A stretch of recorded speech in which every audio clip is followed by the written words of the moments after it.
రోమీలకు రాసినటువంటి పత్రిక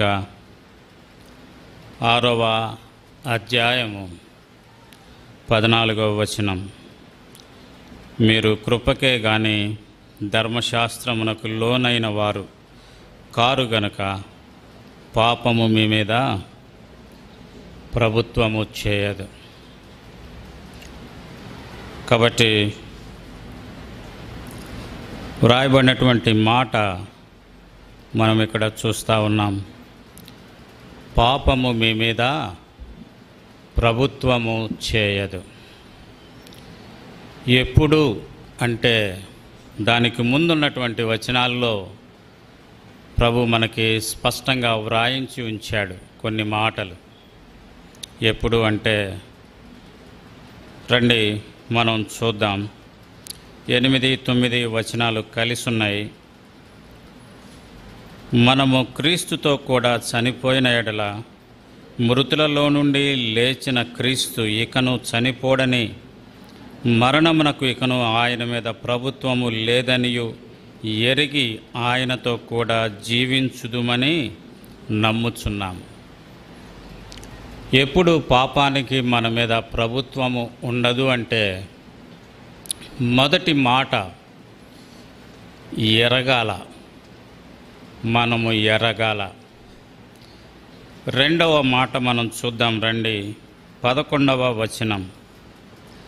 అటువలే మీరును పాపము విషయమై మృతులుగాను దేవుని విషయమై యేసుక్రీస్తునందు సజీవులుగాను మిమ్మును మీరే ఎంచుకొనుడి. రెండవ మాట ఏంటంటే ఎంచుకోవాల. మొదటి మాట ఎరగాల, రెండవ మాట ఎంచుకోవాలా. మూడవ మాట 12వ వచనం. కాబట్టి శరీర దురాశలకు లోబడినట్లుగా చావునకు లోనైన మీ శరీరమందు పాపమును ఏలనీయకుడి. 3 ప్రాముఖ్యమైనటువంటి మాటలు మనం ఇక్కడ చూస్తూ ఉన్నాం. మొదటిది ఎరగాల, రెండవది ఎంచుకోవాలా, మూడవది ఏలనీయకుండా ఉండాల. మూడవ మాట ఏలనీయకుండా ఉండాలి. ఈ 3 మన జీవితంలో జరిగినప్పుడు పాపానికి మన మీద ప్రభుత్వము ఉండదు, అంటే అధికారం ఉండదు. పాపము మన జీవితాన్ని ఏలలేదు అనేది మనం ఇక్కడ చూస్తూ ఉన్నాం. కనుక ప్రియమైన సహోదరుడా, ప్రియమైన సహోదరి, మనకు తెలిసినటువంటి విషయమే పాపము పాపము పాపము పాపము మానవ జాతిని పట్టి పీడిస్తూ ఉంది. ఈ పాపం వలన మనకి మరణం సంప్రాప్తం అవుతూ ఉంది. ఆ మరణము అగ్ని ఆరదు, పురుగు చావదు. అట్టి దుస్థితికి లోనైనటువంటి నా జీవితాల్లో పాపము లేనటువంటి జీవితం నీవు నేను జీవిస్తూ, ఏ ఉద్దేశముతో అయితే దేవుడు మానవుని సృజిస్తూ వచ్చాడో ఆ ఉద్దేశాన్ని నుండి తొలగిపోయి పాపస్థితికి లోనైనటువంటి నిన్ను నన్ను తిరిగి తన ఉద్దేశంలోనికి తీసుకొని రావటం ద్వారా నీవు నేను ఆయనతో కూడా నివసించేవారంగా ఉండాలని ప్రభు ఆశిస్తూ ఉన్నాడు. ఆ కారణం చేతనే అనేకమైనటువంటి ప్రయత్నాలు ప్రభు మన జీవితాల్లో జరిగిస్తూ వచ్చాడు. మొదటిగా మనం చూస్తాం, మనకి తెలిసిందే, దేవుని వాక్యములో జలప్రళయాన్ని రప్పిస్తూ వచ్చారు, అగ్ని గంధకాలు కురిపిస్తూ వచ్చారు, ఆ తర్వాత న్యాయాధిపతుల్ని పంపిస్తూ వచ్చారు, తర్వాత రాజుల్ని పంపిస్తూ వచ్చారు, ఆ తర్వాత యాజకుల్ని పంపిస్తూ వచ్చారు.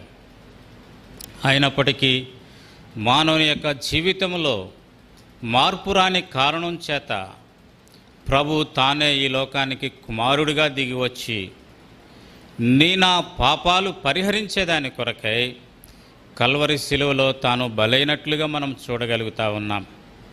మనం పొందాల్సిన ఆ శిక్ష అంతటినీ కూడా ప్రభు తన మీద వేసుకొని తను ఆ శిక్షను భరించి తిరిగి నీవు నేను ఆయనతో కూడా ఉండేదాని కొరకై మనకు స్థలము సిద్ధపరుస్తూ ఆయనతో కూడా జీవించేదాని కొరకైన మార్గాన్ని సిద్ధపరుస్తూ వచ్చినట్లుగా మనం చూస్తూ ఉన్నాం. ఆ మార్గంలోనికి ఎప్పుడైతే మనము ప్రవేశిస్తామో అప్పుడు పాపానికి మన మీద ప్రభుత్వం ఉండదు, అధికారం ఉండదు అనేటటువంటిది మనము ఇక్కడ గమనిస్తూ ఉన్నాం. కాబట్టి ఇక్కడ మనం చూస్తూ ఉన్నటువంటి ఈ 3 మాటలు మన జీవిత యాత్రలో మన యాత్ర ముగించు పర్యంతము గనక మనము గుర్తుపెట్టుకోగలిగితే పాపానికి ఏ మాత్రమే కానీ మన జీవితాల మీద అధికారం ఉండదు. ఒకవేళ మనం వాటి నుండి తొలగిపోతే మాత్రం మనం తిరిగి పాపములో పడేవారంగా, పాపానికి అవకాశం ఇచ్చేవారంగా, చోటు ఇచ్చేవారంగా మనం ఉంటామనేది మనము గ్రహించాలనేది దేవుని యొక్క ఆశ. ఆ కారణం చేత మనం ఇక్కడ చూస్తూ ఉన్నాం. మొదటి మాట ఎరిగి, లేదా ఈ యొక్క 6వ వచనంలో కూడా ఒక మాట ఉంది, ఎరుగుదుము అనే మాట చివరిలో.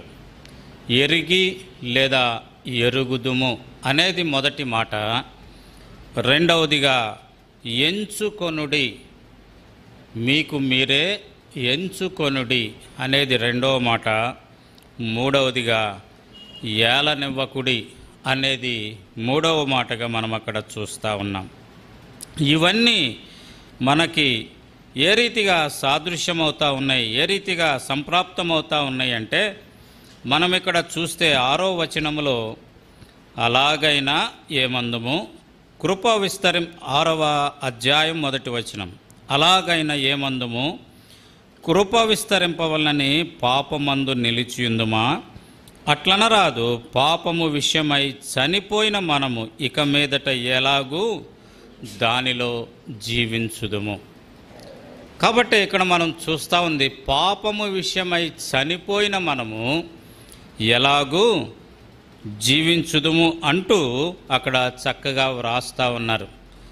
3వ వచనంలోకి వచ్చేప్పటికి క్రీస్తు యేసులోనికి బాప్తిస్మము పొందిన మనమందరము ఆయన మరణములోనికి బాప్తిస్మము పొందితిమని మీరెరగరు.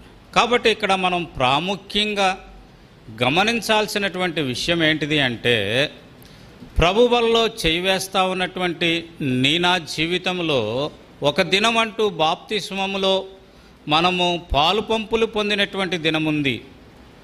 ఈ బాప్తిస్మములో పాలు పంపులు పొందటము అంటే మనం అక్కడ ఏం చూస్తూ ఉన్నామంటే, ఇక్కడ చక్కగా వ్రాయబడి యేసుక్రీస్తులోనికి బాప్తిస్మము పొందాము అనేది మనం ఎప్పుడైతే ఎరగగలుగుతామో మన జీవితంలో జరిగేటటువంటి పరిణామాలు అక్కడ స్పష్టంగా వ్రాయబడతా ఉన్నట్లుగా మనం చూడగలం. కాబట్టి ఎరగాల్సింది ఏంటంటే, యేసుక్రీస్తులోనికి నేను బాప్తిస్మము పొందాను అంటే మనం ఇప్పుడు ఒక అర్థం చేసుకోవాలనుకుంటే, దేవుని మందిరములోనికి మనం వచ్చాం. దేవుని మందిరంలోనికి మనము వచ్చిన తర్వాత బయట నుండి చూసేవారికి ఏమి కనిపిస్తూ ఉంటుంది? మందిరము కనిపిస్తూ ఉంటుంది. మందిరము కనిపిస్తూ ఉంటుంది, కానీ నీవు కనిపించవు. బయట ఉన్న వారికి మందిరమే కనిపిస్తూ ఉంటుంది, కానీ నీవు కనిపించవు. ఇంటిలోనికి వెళ్ళావు, ఇంటిలోనికి వెళ్ళిన తర్వాత బయట ఉన్న వారికి ఏం కనిపిస్తుంది? ఇల్లు కనిపిస్తుంది, కానీ నీవు కనిపించు. కాబట్టి ఎప్పుడైతే మన జీవితాల్లో యేసుక్రీస్తులోనికి ప్రాముఖ్యమైన విషయం. యేసుక్రీస్తులోనికి బాప్తిస్మము పొందుతామో మన జీవితాల్లో కొన్ని పరిణామాలు జరుగుతాయి. అక్కడ మనం చాలా స్పష్టంగా మనం చూడవచ్చు. ఆ విషయాలు నీవు నేను ఎరగాలనేది దేవుని ఆశ. 4వ వచనం అక్కడ మనం చదువుతూ ఉన్నాం చూడండి. కాబట్టి తండ్రి మహిమ వలన క్రీస్తు మృతులలో నుండి ఎలాగూ లేపబడెనో అలాగే మనము నూతన జీవము పొందిన వారమై నడుచుకొనున్నట్లు. అక్కడ మొదటిది మన జీవితంలో కలిగిన మార్పు ఏంటి అంటే, యేసుక్రీస్తులోనికి మనం బాప్తిస్మం పొందినప్పుడు మన జీవితంలో కలిగిన లేదా కలగాల్సిన మార్పు ఏంటంటే మన నడక మారాలి. మన నడక మారాలి. నడక మారాలి అంటే అంతకుముందు మరణములో ఉండి నడుస్తూ వచ్చావు. ఇప్పుడు ఇక్కడ వ్రాయబడిన మాట ఏంటంటే నూతన జీవము పొందిన వారమై నడుచుకోవాలి. నూతన జీవం అంటే దాని ఉద్దేశం ఏంటిదంటే నీ నడక మారాలి. మొదటిదిగా నీ నడక. బాప్తిస్మంలో సాక్ష్యం ఇచ్చిన తర్వాత నీ జీవితంలో కనుగొనగలిగేటటువంటి విషయాలు ఏంటంటే మొదటిది నీ నడక మారాలి.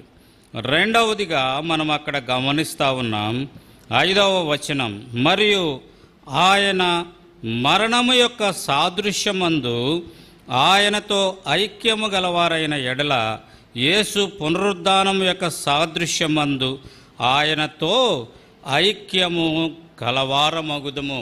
రెండవది అక్కడ మనం గమనిస్తూ ఉన్నాం, నీ సహవాసము మారాలి. మొదటిది నీ నడక మారాలి. రెండవది నీ సహవాసము మారాలి. ఎక్కడికి? యేసుక్రీస్తుతో ఐక్యత. యేసుక్రీస్తుతో ఐక్యత. నీ సహవాసం దేవునితో కానీ ఉంటే మనం చేసేటటువంటి దైనందినటువంటి మన జీవిత యాత్రలో చేసే పనుల విషయంలో మనము అప్పుడప్పుడు మనము అనుకుంటా ఉండొచ్చు. ఏమనంటే ఒకవేళ ప్రభు అయితే ఇలా చేసేవాడా, మనం చేసే కొన్ని పనుల విషయంలో ప్రభు అయితే ఇలా చేస్తాడా అనేది మనం గమనించాల. ఒకవేళ ప్రభువే నా పక్కన ఉంటే నేను ఇలా చెయ్యగలనా? కాబట్టి రెండవదిగా మనం ఎరగాల్సింది ఏంటంటే మన సహవాసము మారాల. మన సహవాసం మారాల. మూడవదిగా మనం అక్కడ చూద్దాం రండి. అక్కడ మనం చూస్తూ ఉన్నాం చూడండి 6వ వచనం, ఏమనగా మనమికను పాపమునకు దాసులు కాకున్నట్లు పాప శరీరము నిరర్ధకమగునట్లు ప్రాచీన స్వభావము ఆయనతో కూడా సిలువ వేయబడినని ఎరుగుదుము. మూడవదిగా మన స్వభావము మారాల. మన స్వభావము మారాలి. మొదటిది ఏంటండి? మన నడక మారాల. నడక అంటే ఒక విధంగా మన ప్రవర్తన అని చెప్పుకోవచ్చు. రెండవది ఏం మారాలా? సహవాసము మారాల. మూడవదిగా స్వభావము. ఉదాహరణకి బాప్తిస్మం పొందావు. బాప్తిస్మం పొందకముందు మాటికి భార్యను కొట్టేవాడివి. ఇప్పుడేం చేయాలా?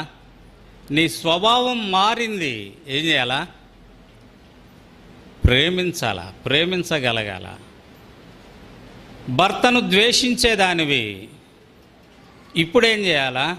భర్తను ప్రేమించాలా. అందుకే మనకి వ్రాయబడతా ఉంటుంది, దేవుని వాక్యము లేకుండానే నడత ద్వారా మన ప్రవర్తన ద్వారా మన వారిని రక్షించుకొనవచ్చును. పేతురు పత్రిక అనుకుంటా వ్రాయబడతా ఉంది. కాబట్టి మన స్వభావము, గతంలో మన స్వభావం బహుశా మూర్ఖ స్వభావమేమో, మృగ స్వభావమేమో, మరో స్వభావం ఏదైనా కావచ్చు గాక. కాబట్టి మూడవది స్వభావము మారాలి. తర్వాత నాలుగవదిగా మనం చూద్దాం రండి.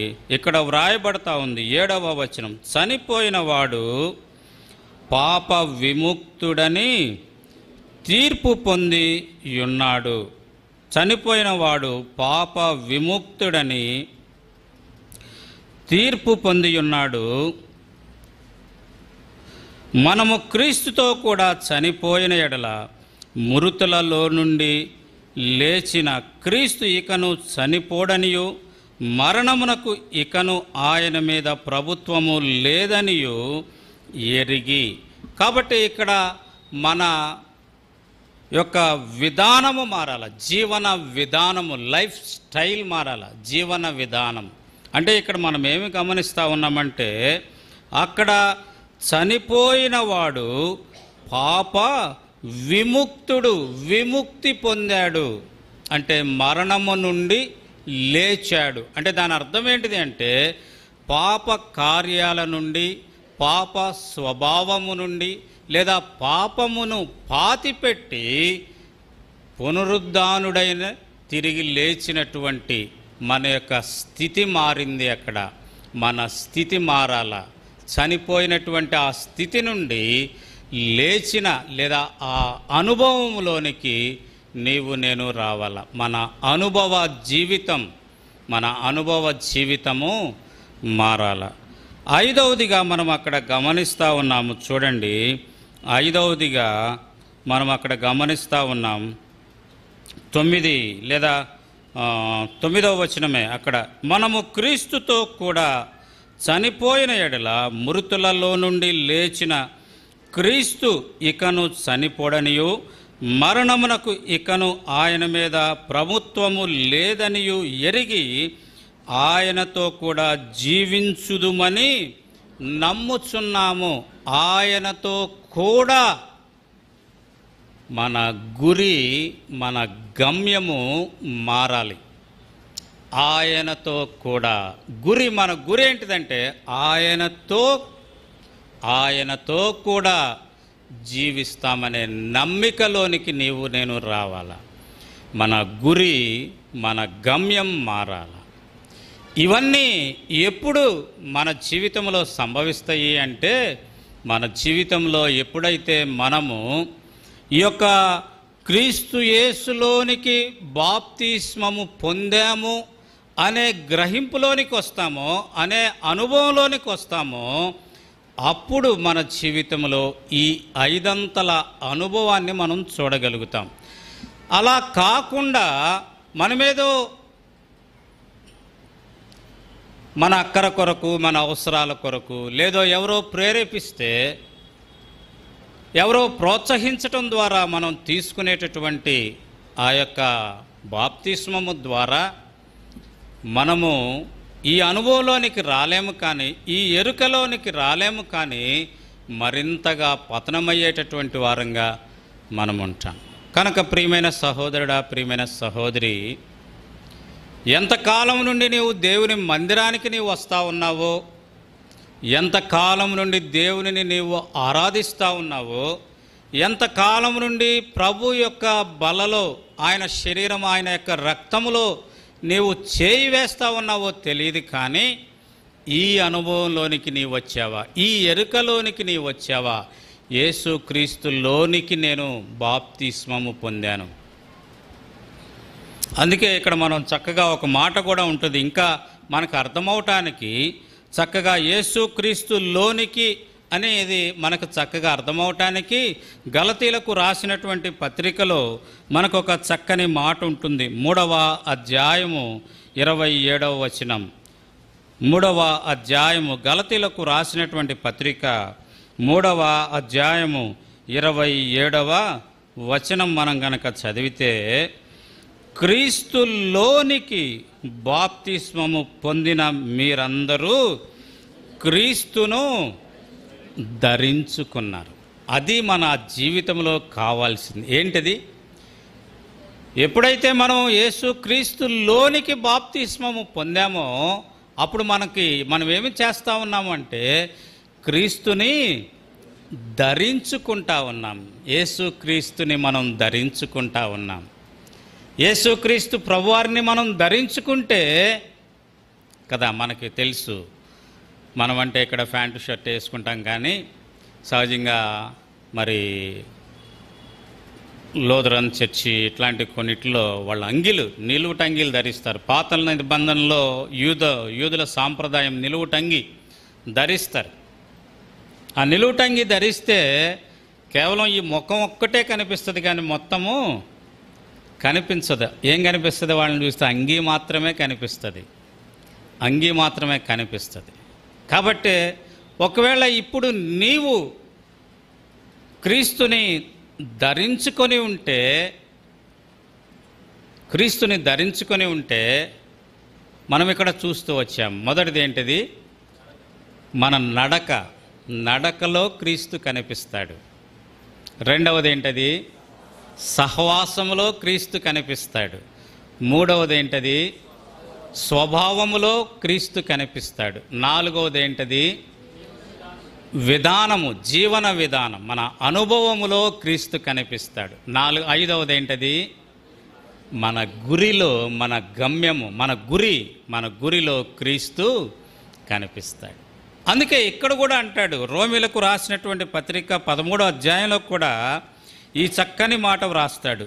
రోమీలకు రాసినటువంటి పత్రిక 13వ అధ్యాయంలో కూడా ఈ చక్కని మాట వ్రాస్తాడు. అందుకనే చక్కగా వ్రాయబడింది చూడండి. 13వ వచనము నేను చివర్లో చదువుతా ఉన్నాను. 13వ వచనం అంటే అక్కడ కొన్ని ఉన్నాయి, లేదా చదువుతాను చూడండి. అల్లరితో కూడిన ఆటపాటలైనను మత్తైనను లేకయు, కామ విలాసములైనను పోకిరి చేష్టలైనను లేకయు, కలహమైనను మత్సరమైనను లేకయు, పగటి యందు నడుచుకొనున్నట్లు ఎట్లా నడుచుకుంటాం? మర్యాదగా నడుచుకొందము, మెట్టుకు ప్రభువైన యేసు క్రీస్తును ధరించుకున్నవారమై. అంటే ప్రభు అయిన యేసు క్రీస్తుని మనం గనక ధరించుకుంటే ఎట్లా నడుచుకుంటామన్నాడు ఇక్కడ? పగటి యందు నడుచుకున్నట్లు మర్యాదగా మనం నడుచుకుంటాం. మర్యాదగా నడుచుకోవటం అంటే పైన 3 జాయింట్ పదాలు ఇచ్చాడు. పైన 3 ఏమిచ్చాడు చూడండి. అల్లరితో కూడిన ఆటపాటలు, అంటే ఆటపాటలు అల్లరితో కూడినవి. రెండవది మనం అక్కడ చూస్తూ ఉన్నాం, మత్తైనను, ఆటపాటలైనను మత్తు. తర్వాత మనం అక్కడ చూస్తూ ఉన్నాం, కామ విలాసములైనను పోకిరి చేష్టలైనను లేకయు. చూడండి అక్కడ 3 లేకయు ఉంటాయి. అల్లరితో కూడిన ఆటపాటలైనను మత్తైనను ఒక కేటగిరీ కిందకి అక్కడ వ్రాయబట్టడం జరిగింది. అల్లరితో కూడిన ఆటపాటలు, మత్తు ఒక కేటగిరీ, అవిది లేకయు. రెండవ కేటగిరీ కింద అక్కడ వ్రాస్తూ వచ్చాడు ఏమనంటే, కామ విలాసములైనను పోకిరి చేష్టలు కదా, రిలేటెడ్ వర్డ్స్, లేకయు. మూడవది అక్కడ ఏమైనా రాయబడిందంటే, కలహమైనను మత్సరమైనను లేకయు. 3 లేకయు. అంటే ప్రభువుని ధరించుకుంటే, మనం మర్యాదగా నడుచుకుంటే ఇవి మన జీవితంలో కనిపించవు. కనిపించకుండా మన జీవితంలో ఏమి కనిపిస్తుంది అంటే మర్యాద. కనుక ఈ విషయాన్ని మనం ఎరగాల. అరే నేను మారు మనసు పొందాను, పాప క్షమాపణ మారు మనసు అనుభవంలోనికి వచ్చాను, బాప్తిస్మంలో సాక్ష్యం ఇచ్చాను అంటే ఏదో నీళ్ళలో మునిగి పైకి లేచి ఏదో తెల్లబట్టలు వేసుకుంటే సరిపోతుంది అని అనుకోవటం కాదు. కానీ నీళ్ళలో మునిగామంటే చనిపోయాను, తిరిగి లేచాను. ఎలా లేచాను? క్రీస్తును ధరించుకొని. ఎందుకు నీళ్ళలో మునగటం అంటే ఏంటి? క్రీస్తులోనికి వెళ్తా ఉన్నాం. క్రీస్తులోనికి బాప్తిసం తీసుకొని ఎలా లేస్తా ఉన్నాను? క్రీస్తును ధరించుకొని లేస్తా ఉన్నాను. ఈ ఎరుక మన జీవితంలో ఉంటే పాపము మన మీద ప్రభుత్వము చేయలేదు. కనుక ప్రియమైన సహోదరుడా, ప్రియమైన సహోదరి, ఆ ఎరుకలో మనం ఉంటా ఉన్నామా? లేకపోతే ఒకవేళ ఇలా సహజంగా ఇలాంటి విషయాలు మనం ఇక్కడ చూసాం, ఇలాంటి విషయాలు. కనుకనే మొదటిదిగా మన జీవితంలో మనం కలిగి ఉండాల్సినటువంటిది ఏంటి అంటే ఎరుక కలిగి ఉండాలి. రండి, రెండవదిగా మనం అక్కడ చూస్తూ ఉన్నాం. మనం అక్కడ చూస్తూ ఉన్నది ఏంటి అంటే ఎంచుకొనుడి. 11వ వచనములో 6వ అధ్యాయము 11వ వచనములో అటువలే మీరును పాపము విషయమై మృతులుగాను దేవుని విషయమై క్రీస్తు యేసునందు సజీవులుగాను మిమ్మును మీరే ఎంచుకొనుడి. రెండవది ఎంచుకోండి. మిమ్మల్ని మీరే ఎంచుకోండి. ఏమెంచుకోమన్నాడు అక్కడ? ఏమెంచుకోమన్నాడు? రెండు విషయాలు ఉన్నాయి. ఎంచుకోవాల్సినవి రెండు ఉన్నాయి. ఒకటి ఏమెంచుకోవాలా? పాపము విషయము మృతు, చనిపోయా నేను, పాపం విషయంలో నేను చనిపోయాను. పాపం విషయంలో ఒకవేళ చనిపోయి ఉంటే, పాపం విషయంలో నువ్వు చనిపోయాను, యేసుక్రీస్తులోనికి నేను బాప్తిస్మం పొంది యేసుక్రీస్తుని నేను ధరించుకున్నాను అనే ఎరుక నీకుంటే ఆ పైనవి మనం చేయగలుగుతామా? అల్లరితో కూడిన ఆటపాటలు, మత్తు, కామ విలాసాలు, పోకిరీ చేష్టలు, లేదా ద్వేషము, లేదా అసూయ, ఇవి మనం ఉంచుకోగలుగుతామా? ఇవి మనలో ఉండగలుగుతాయా? యేసుక్రీస్తే కనుక మనతో ఉంటే ఇవి మనలో ఉండగలుగుతావా? ఇవి మనలో ఉంటాయా? మనలో ఇవి ఇంకా ఉన్నాయి అంటే అర్థం ఏంటి? ఇవి మనలో ఉన్నాయి అంటే అర్థం ఏంటి? పోకిరి చేష్టలు, ద్వేషము, అసూయ, పగలు, కక్షలు, ఇలాంటివి మనలో ఇంకా ఉన్నాయి అంటే ఒక విధంగా నేను ఇక్కడ ప్రభు చెప్పాలి అని ఆశిస్తూ ఉన్నటువంటి మాట ఏంటిదంటే, దేవునికి విరోధముగా చేసే ప్రతి పని, అది ఏదైనా కావచ్చు, దేవునికి ఇష్టము కానిది ప్రతిదీ. ఒక విధంగా మనం ఇంకా క్లియర్గా చూడాలంటే రండి చూద్దాం. గలతీలకు రాసిన పత్రికలో మనం 5వ అధ్యాయము 19వ వచనంలో మనం అక్కడ చూస్తే కనుక కొన్ని కార్యాలు అక్కడ వ్రాయబడి ఉన్నాయి. 15 కార్యాలు ఉన్నాయి. 15 ఉన్నాయి. శరీర కార్యములు అని 15 శరీర కార్యాలు ఉన్నాయి. ఈ శరీర కార్యాలు మన జీవితంలో ప్రభు ఉంటే మనము చేయగలమా? చేయగలుగుతా ఉన్నాము అంటే ప్రభు మనతో ఉన్నాడా లేదా?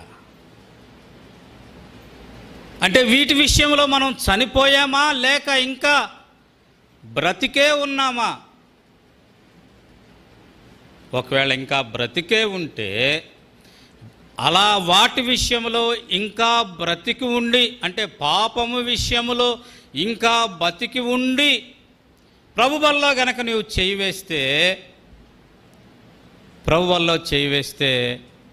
అక్కడ వ్రాయబడింది ఏమని? కొరింథీయులకు రాసిన మొదటి పత్రిక 11వ అధ్యాయంలో ఏం వ్రాయబడింది చూడండి.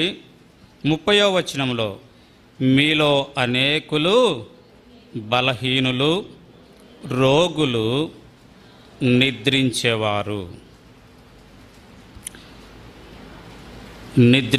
ఆ తర్వాత మనం అక్కడ చూస్తూ ఉన్నాం తీర్పు. ఆ తర్వాత మనం అక్కడ చూస్తూ ఉన్నాం శిక్ష, విధి. బలహీనులము, రోగులము, నిద్రించేవారం. ఇక్కడ నిద్ర అంటే మరణం. దాని ఫలితంగా తీర్పు, ఆ తర్వాత శిక్ష. కనుక ప్రియమైన సహోదరుడా, ప్రియమైన సహోదరి, మనము ఆ ఎరుకలో ఉంటే మనము ఈ రీతిగా ఎంచుకోవాలా. ఏమని అంటే పాపము విషయములో చనిపోయా అంటే, పాపము విషయంలో చనిపోయానంటే ఈ కార్యాలు నా జీవితంలో ఉండేదాని కొరకై లేదు. రెండవదిగా మనం అక్కడ చూస్తూ ఉన్నాం 6వ అధ్యాయంలో, ఈ రోమిలకు రాసినటువంటి పత్రిక 6వ అధ్యాయంలో మనం అక్కడ చూస్తూ ఉన్న మాట ఏంటంటే, పాపము విషయంలో చనిపోయి మృతులుగాను దేవుని విషయమై ఏమన్నాడండి అక్కడ? దేవుని విషయమై, అది కావాల్సింది. దేవుని విషయమై సజీవులం కాదు, దేవుని విషయమై ఎక్కడ సజీవులం? క్రీస్తు యేసు నందు. అది గుర్తుపెట్టుకోవాలి, అది ఇంపార్టెంట్. అంటే ఇక్కడ మనం గమనిస్తూ ఉన్నది ఏంటంటే, మొదటిది ఏం జరిగింది? క్రీస్తు యేసులోనికి ప్రవేశించాము, తర్వాత క్రీస్తు యేసుని కలిగి లేచాము. ఇక్కడ మనం ఏం చేస్తున్నాం? క్రీస్తు యేసులో సజీవులమయ్యాం.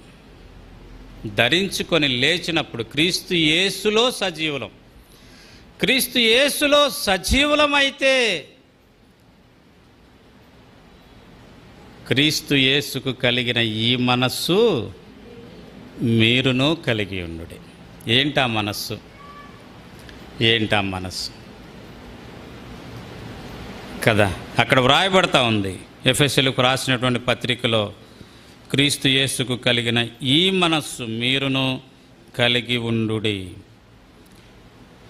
ఫిలిప్పీ పత్రిక కదండి, ఫిలిప్పీ పత్రిక 5వ అధ్యాయం, క్రీస్తు యేసునకు కలిగిన ఈ మనస్సు మీరును కలిగి ఉండుడి. ఆయన దేవుని స్వరూపము కలిగిన వాడై ఉండి దేవునితో సమానముగా ఉండుట విడిచిపెట్టకూడని భాగ్యమని ఎంచుకొనలేదు కానీ, మనుష్యుల పోలికగా పుట్టి దాసుని స్వరూపము ధరించుకొని తను తానే రిక్తునిగా చేసుకొనెను. మరియు ఆయన ఆకారమందు మనుష్యుడిగా కనబడి మరణము పొందినంతగా, ఆయన శిలువ మరణము పొందినంతగా విధేయత చూపిన వాడై తన్ను తాను తగ్గించుకొనెను. తన్ను తాను తగ్గించుకొనెను. ఈ మధ్యకాలంలో ఒక ఆఫీసర్కి డిమోషన్ ఇచ్చారు. నీ ప్రవర్తన సరిగా లేదు అని డిమోషన్ ఇస్తే అతడేం చేశాడు? లాంగ్ లీవ్ పెట్టేసి కోర్టుకి వెళ్ళాడు. లాంగ్ లీవ్ పెట్టి కోర్టుకి వెళ్ళాడు. అంటే దాని అర్థం ఏంటి? ఉదాహరణకి ఆఫీసులో ఒక సెక్షన్ ఆఫీసర్ అనుకోండి, సెక్షన్కి ఒక ఆఫీసర్గా ఉన్న వ్యక్తిని నువ్వు సరిగా పనిచేయటం లేదు కాబట్టి నిన్ను క్లర్కుగా వేస్తూ ఉన్నాం అని అన్నామనుకోండి. క్లర్కుగా వేస్తే అతని పరిస్థితి ఎట్లా ఉంటుంది? క్లర్కుగా వేస్తే అతని పరిస్థితి ఎలా ఉంటుంది? ఉండగలుగుతాడా ఆఫీసులో ఉంటాడా? ఆఫీసులో పనిచేయగలుగుతాడా? అంతకుముందు తాను శాసించిన వాళ్ళు ఈరోజు ఏమవుతారు? తనతో సమానమైన వారు అవుతారు. తన పైన తాను ఎవరినైతే శాసిస్తూ వచ్చాడు, అంటే తన క్రింద ఉన్నటువంటి క్లర్క్స్ని అందరినీ శాసిస్తూ, నువ్వు ఆ పని చేయి, నువ్వు ఈ పని చేయి, నువ్వు అజ్జేయి ఇజ్జేయి అన్నవాడు ఇప్పుడు ఏమయ్యాడు? వాళ్ళతో ఒక్కడయ్యాడు. ఏమవుతుంది? దేవాతి దేవుడండి, సమస్తాన్ని సృష్టించినటువంటి దేవుడు, ఆయనతో సాటి అయిన వాడే లేడు. అలాంటి ఆ దేవుడు నీ కొరకై నా కొరకై తగ్గించుకొని దీనుడై విధేయత చూపించి ఆయన మనుష్యుడిగా ఈ లోకానికి వచ్చాడు.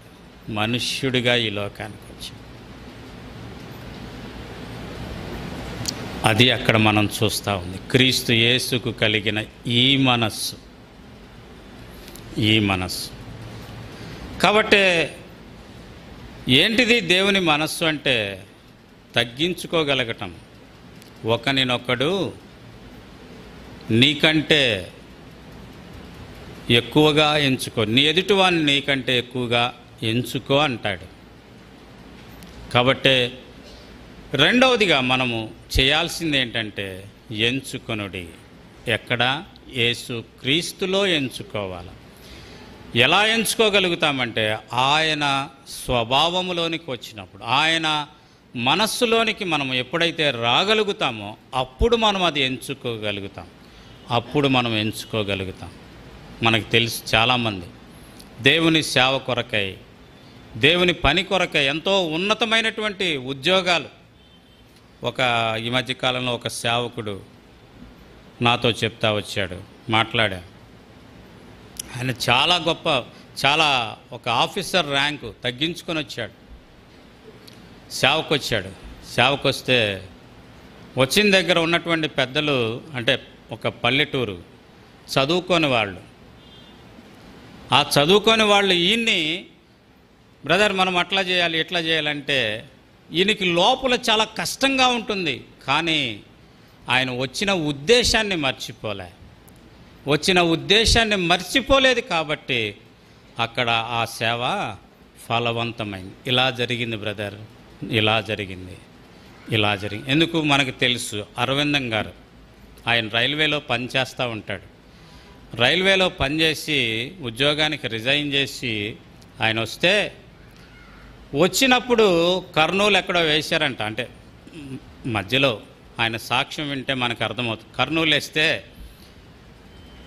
కర్నూలు వేసిన తర్వాత అక్కడికి వెళ్ళి కొంచెం సెటిల్ అవుతా ఉన్నాము అని అనుకుంటే మరలా నెలన్నరలో తీసుకొచ్చి ఈ రైల్వే ఇక్కడ ఉందండి, గూడూరు తర్వాత ఏంటది కావాలి, ఆ తర్వాత అంటే అది జంక్షన్ ఉంది, తిరుపతి చెన్నై జంక్షన్, గుంతకల్లేనా, గూడూరు తర్వాత ఒకటి ఉంది. సరే ఏదో అక్కడికి వేశారంట. అక్కడికి వేస్తే కనీసం సేవకుడు ఉండటానికి ఇల్లు లేదు, ఊరికే పాక ఉంది. దానికి ఆయన భార్య చీరలు కట్టుకొని ఉండేవాడంట. కానుక నెల మొత్తం మీద ఎంత వచ్చింది అంటే 35 పైసలంట. అప్పటికే ఆమె ప్రెగ్నెంటు, ఒక పిల్లాడు. ఆలోచన చేయండి. కాబట్టి ఇలా దేవుని మనస్సు కలిగి తగ్గించుకొని ఆనాడు దైవజనులు పరిచర్య చేయబట్టి ఈనాడు నీవు నేను ఇక్కడ కూర్చోగలుగుతా ఉన్నాం. దైవజనుడు భక్సింగ్ గారిని కనుక మనం ఆలోచన చేస్తే, ఇండియాలోనే మొట్టమొదటి అగ్రికల్చరల్ ఇంజనీరింగ్ చదివిన వ్యక్తి ఆయన. కెనడాలో చదివి అగ్రికల్చరల్ ఇంజనీర్. అప్పటికే వాళ్ళ ఫాదర్ కోటీశ్వరుడు, ఫ్యాక్టరీస్ ఉన్నాయి. అలాంటి ఆ వ్యక్తి యేసుక్రీస్తుని అంగీకరించాను అని చెప్తే అందరూ వదిలేసి వెళ్ళారు. వెళ్తే ఆయన ఎక్కడ పడుకున్నాడు అంటే ఫుట్పాత్ మీద పేపర్లు వేసుకొని పండుకున్నాడు. ఫుట్పాత్ మీద ఒక కోటీశ్వరుడు, ఫ్యాక్టరీలో ఉన్న వ్యక్తి, ఇండియాలోనే మొట్టమొదటి అగ్రికల్చరల్ ఇంజనీరింగ్ చేసిన వ్యక్తి ఫుట్పాత్ మీద పడుకున్నాడు పేపర్ వేసుకొని. పావలా జేబులో ఉంటే తినటానికి సరిపోదని టీతో సరిపెట్టుకున్నాడు. అలా ప్రారంభించబడిందండి ఈ సహవాసం. ఆ మనస్సు, క్రీస్తు యేసుకు కలిగిన ఆ మనస్సుతో ఈ సహవాసం ప్రారంభించబడింది. కనుకనే వారు జీవితకాల పర్యంతం వారు ఈ అనుభవంలో, ఈ ఎరికలో వారు తమ జీవితాల్ని కొనసాగిస్తూ వచ్చారు. కనుకనే ఈనాడు ఇన్ని వేల సంఘాలు, లేదా ఇన్ని వేల మంది, లక్షల మంది దేవుని యొద్దకు రావటానికి వారు కారకులుగా ఉంటూ వచ్చారు. కనుక ప్రియమైన సహోదరుడా, ప్రియమైన సహోదరి, ఈనాడు నీ ద్వారా, నా ద్వారా, లేదా మన ద్వారా ఎంతమంది దేవుని సన్నిధికి రాగలుగుతా ఉన్నారు? ఎంతమందిని దేవుని సన్నిధికి నడిపించగలుగుతా ఉన్నాం? అసలు మనము క్రీస్తు యేసులోనికి బాప్తిస్మము పొందామనే ఆ ఎరుక మిగిలే ఉందా? మర్చిపోయామా? లేదు, పాపానికి చనిపోయాను, తిరిగి క్రీస్తు యేసులో సజీవుడను అనే ఆ యొక్క ఎరిగినటువంటి అనుభవం ఇంకా నీ జీవితంలో ఉందా? అలా ఎంచుకోగలిగినటువంటి యోగ్యత నువ్వు ఇంకా కాపాడుకుంటా ఉన్నావా? పాపానికి నేను చచ్చిపోయా, ఇదిగో యేసుక్రీస్తులో నేను సజీవుడిగా ఉన్నా అని చెప్పగలిగినటువంటి ధైర్యం, ఎంచుకోవటం అంటే ఆ ధైర్యం నీవు కాపాడుకోగలుగుతా ఉన్నావా?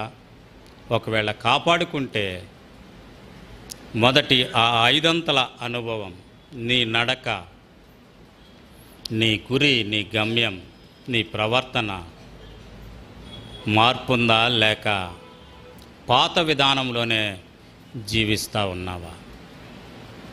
రండి, మూడవదిగా మనం అక్కడ చూద్దాం. మూడవది అక్కడ వ్రాయబడతా ఉన్నటువంటి మాట ఏంటిది అంటే, మూడవదిగా 12వ వచనంలో మనం అక్కడ చూస్తూ ఉన్నాం. కాబట్టి శరీర దురాశలకు లోబడినట్లుగా చావునకు లోనైన మీ శరీరమందు పాపమును ఏలనీయకుడి. కాబట్టి మూడవ మాట ఏంటిది అంటే, ప్రాముఖ్యమైన మూడవ మాట, పాపమును ఏలనీయకుడి. ఏలనీయకుడి అనేది అక్కడ వ్రాస్తా ఉన్నాం. పాపానికి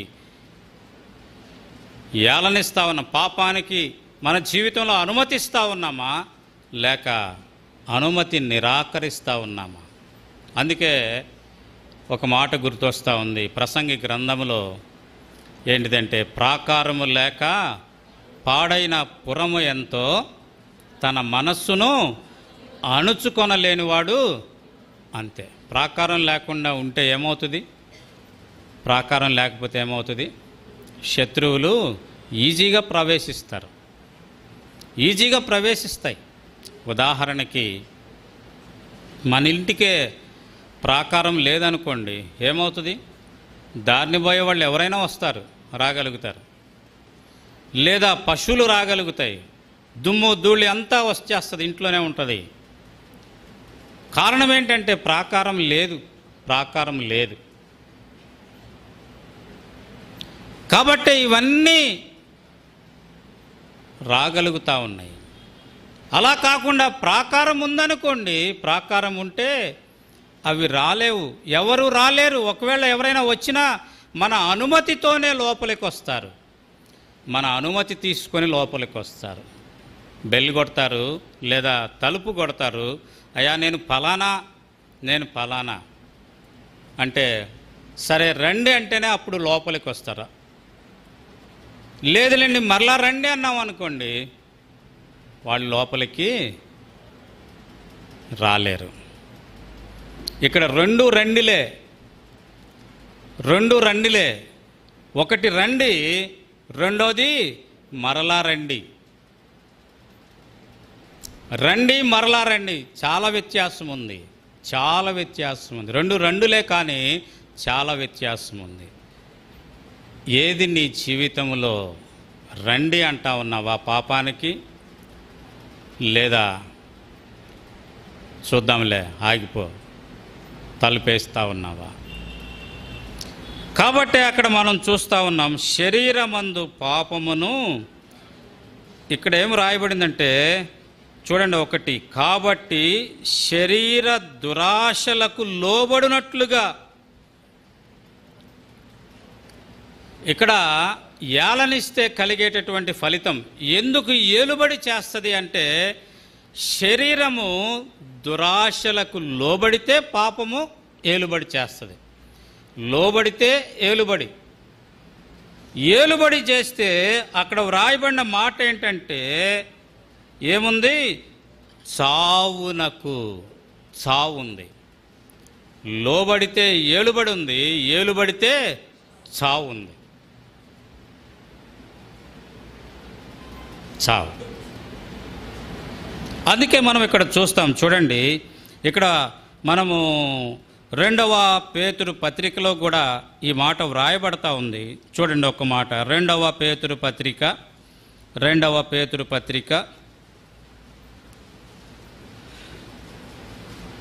2వ అధ్యాయము 18వ వచనములో చక్కగా వ్రాయబడతా ఉంది, వీరు వ్యర్థమైన డంబపు మాటలు పలుకుచు తామే శరీర సంబంధమైన దురాశ గలవారై తప్పు మార్గములందు నడుచు వారిలో నుండి అప్పుడే తప్పించుకొనిన వారిని పోకిరి చేష్టల చేత, అంటే ఇక్కడ ఏం రాయబడింది అర్థమైందండి? ఆ వచనం మరలా చదువుదాం చూడండి. వీరు వ్యర్థమైన డంబపు మాటలు పలుకుచు తామే శరీర సంబంధమైన దురాశ గలవారై తప్పు మార్గమందు నడుచు వారిలో నుండి అప్పుడే తప్పించుకొనిన వారిని పోకిరి చేష్టల చేత మరులు కొలుపుచు. అంటే ఇక్కడ మనకు ఒక సామెత ఉంది. ఏంటది? తా చెడ్డ కోతి అది. శరీర దురాశ ఫలితంగా తాను చెడిపోవటమే కాకుండా అప్పుడే తప్పించుకున్న వాళ్ళని కూడా రండి పర్లేదు రండి వచ్చేయండి కదా. ఇందాక మనం అక్కడ చూసాం. ఏంటిది? పోకిరి చేష్టలు. ఎక్కడ చూసాం? మొదట మూడు ఆ యొక్క జాయింట్ పదాల్లో చూసాం కదా. ఏది? రోమిలకు రాసిన పత్రిక 13వ అధ్యాయంలో మనం చూస్తూ వచ్చాం. అక్కడ ఇది శరీర దురాశ, పోకిరి చేష్టలు. వారు శరీర దురాశలు కలిగి ఆ రీతిగా డంబముగా వ్యర్థమైన డంబపు మాటలు పలుకుతూ. కనుక ప్రియమైన సహోదరుడా, ప్రియమైన సహోదరి, అందుకే క్రీస్తు యేసు సంబంధులు ఏం చేశారు అంటే, ఒకవేళ నీవు నేను క్రీస్తు యేసులో గనక ఉంటే రండి చూద్దాం. గలతీలకు రాసినటువంటి పత్రిక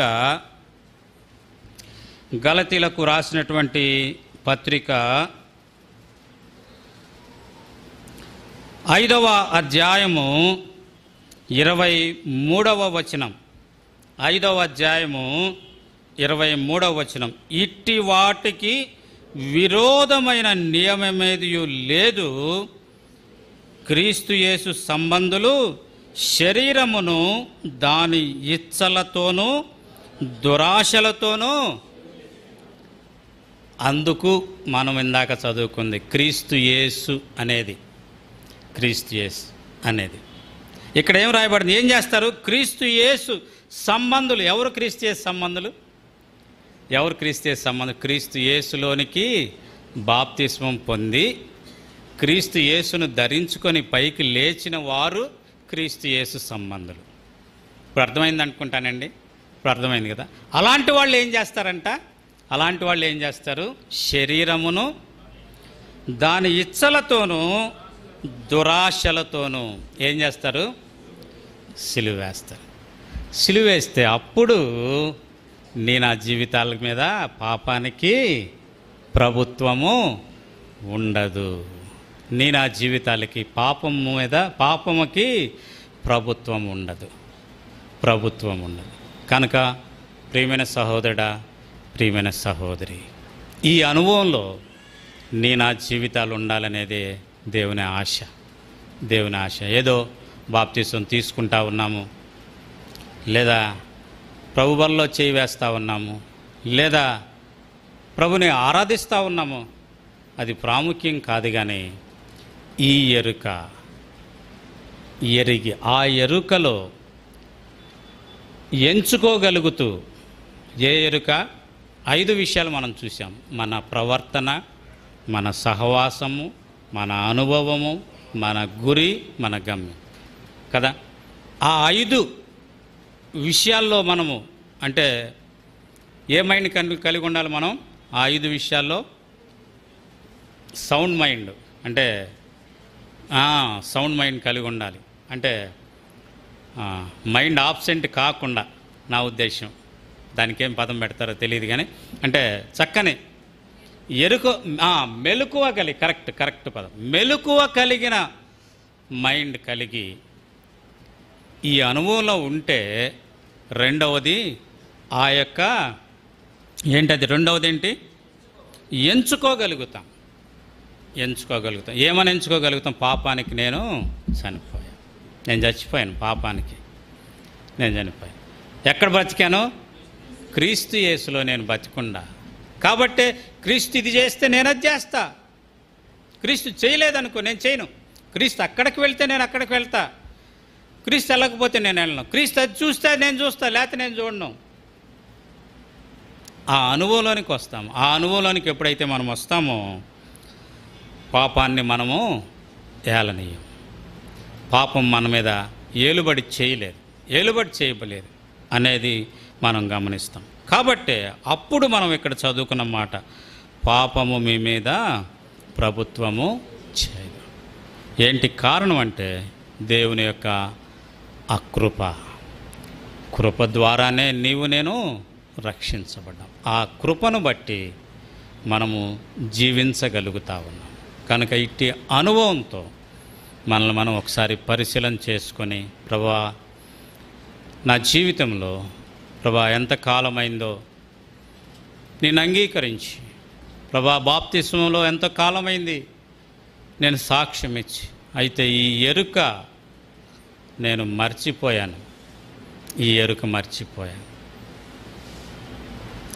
ప్రభా ఈ యొక్క ఎంచుకోవటంలో నేను తప్పిపోతూ ఉన్నాను, అనేక పర్యాలు తప్పిపోతూ ఉన్నాను. ఆ కారణం చేత పాపం నా మీద ఏలుబడి చేస్తావు. ప్రభా నన్ను క్షమించు, ప్రభా నన్ను కనికరించు అంటూ ప్రభు చెంత క్షమాపణ కోరిన వారమై ప్రభువులో